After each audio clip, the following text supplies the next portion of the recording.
Track and field receives Horizon League honors. And tennis continues their winning streak. All this and more coming up on the Penguin Rundown.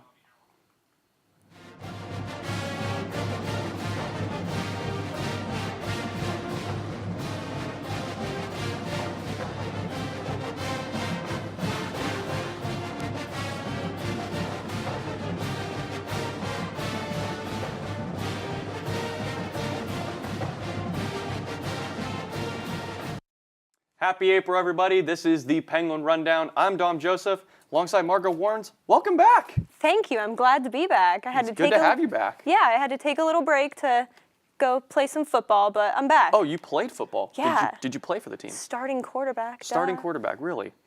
I don't remember talking about you much on the rundown. Oh, it's okay. It's okay. Well, unfortunately.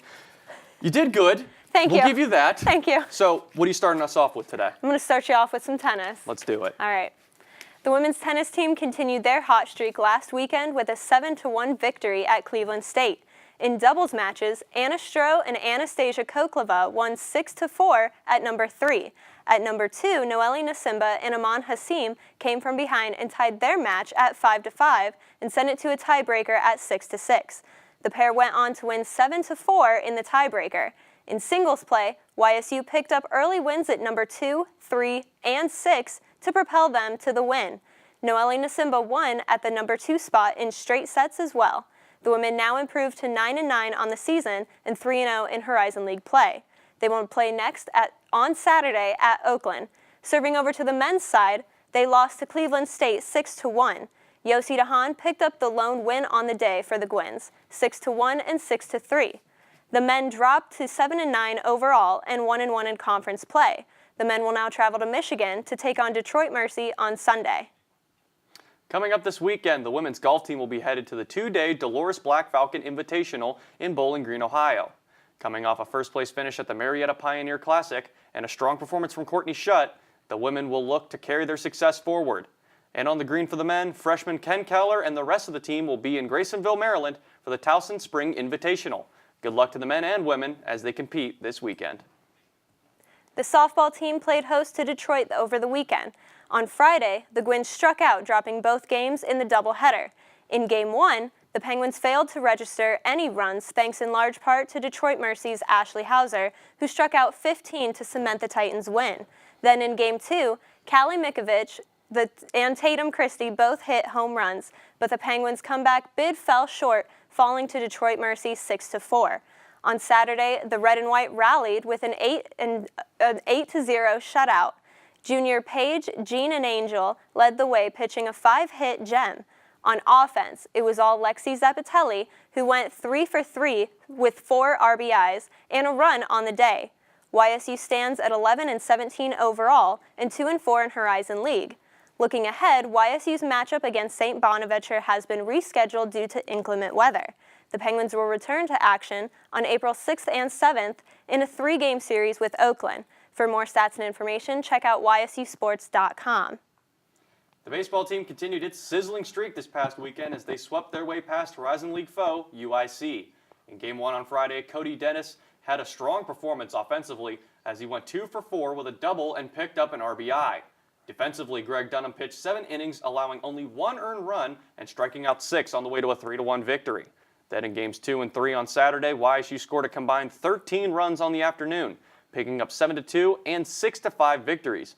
In the first game of the afternoon, Jeff Whaler led the way, going 2 for 4, tallying 2 RBIs, while Lou Cardona went 1 for 2 with an RBI as well. On the pitching side of things, Colin Floyd was masterful. The junior tossed 6 solid innings while only allowing 4 hits.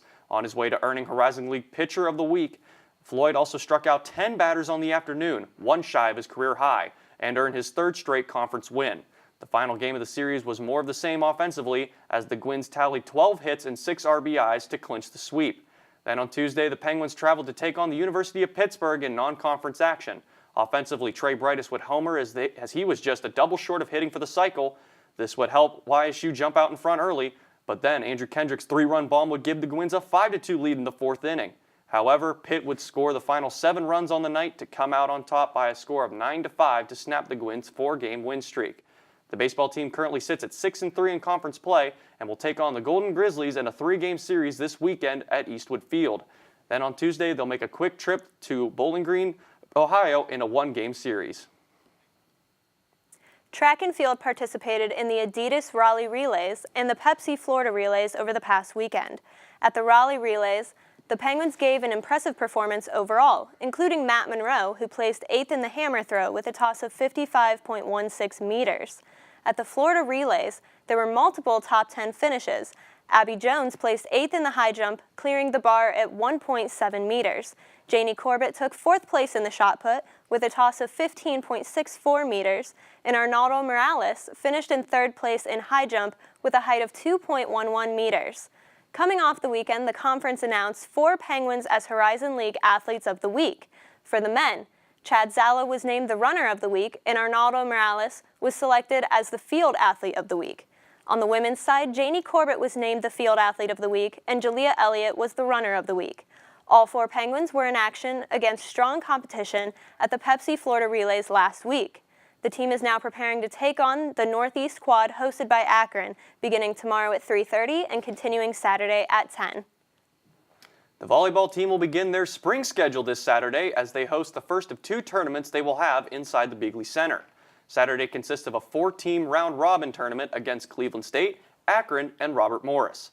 This will be the first competition under new head volleyball coach Eleni Scott, as the 3 matches will begin at 10 a.m., 11:30 a.m., and finally 1 p.m. The tournament will be free admission, so if you want a sneak peek of your 2018 volleyball team, be sure to visit the Bigley Center this weekend. And now, Margot, it's finally time for the Penguin Play of the Week. Any idea what it might be? There's been a lot of impressive stuff, but I got a feeling it might be a homer. Well, let's find out. So this is the softball team against Detroit Mercy, and Callie Mikovic is going to send this one out of here. Rumor has it this ball was found in DeBartolo Hall. Absolutely crushed it. That's what I've heard, yeah. She absolutely crushes this ball. Her first homer of the year, Margot. Again, great contact on the ball. Of course, and the softball team's been doing a really great job hitting home runs this season, so let's see if they can keep it up for the rest of the games. Absolutely, a lot of success coming from the diamond for the softball team. So that just about does it for us here at the Penguin Rundown. For news, highlights, and more, be sure to visit ysusports.com, and be sure to follow us on social media at Twitter, Facebook, Instagram, and Snapchat, all at Penguin Rundown 1. I'm Dom Joseph. And I'm Margot Warnes. We'll see you right here next week on the Penguin Rundown.